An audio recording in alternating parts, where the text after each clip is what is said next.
So, Trump has caused an uproar in the mapping world and mapping industry.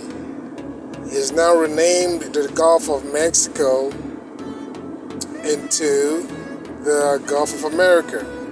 Now, that is very nationalistic, but reasonably so. And I'm gonna prove to you guys why it's reasonably should be renamed to Gulf of America. And it's kind of, people don't want to change things that have been in a certain way for a long time, but yeah, times change things, and I'll show you why. The Gulf of Mexico, the map of Mexico was never monolithic. It has been changing over the years, over centuries, okay? And Mexico used to cover most of what is now the Gulf. The coast covering the Gulf was mostly Mexico. Okay? So if you look at the map of Mexico and how it's changing, you'll see that the map once included Texas. Texas used to be a part of Mexico. So all the coastal land from the current Texas all the way down through Mexico to the Yucatan Peninsula, that was all Mexican territory. So it was aptly named the Gulf of Mexico. Also, what is now United States was not all United States. So Texas was not part of United States back in the days.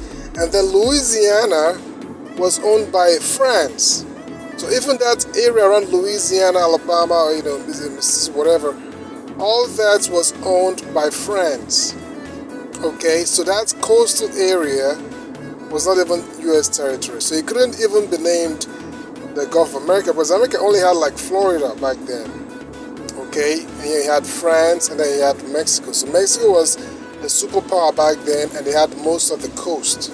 Most of the coast. So when the United States annexed Texas and did the Louisiana Purchase and now owned Louisiana, it now owned most of the territory around the then called Gulf of Mexico.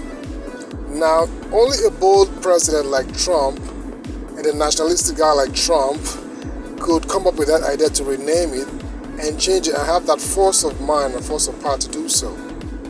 And so, yes, is it fair? Yeah, it's fair because US owns most of the territory around that Gulf. So why not it be called the Gulf of America? Why do you want to stay with the Gulf of Mexico? So as much as it is annoying, nationalistic, arrogant, it is fair for it to be called the Gulf of America because most of that land surrounding that Gulf is American territory. So I don't have a problem with it. Yes, we don't like the change. It's nationalistic, it's arrogant, but it is fair. What do you think? So the length of the US Gulf Coast went from a small this to a much longer and lengthier coastline like this. While for Mexico, it went from a lengthier this and then became smaller after the loss of Texas to this. Please like and subscribe for more videos like this.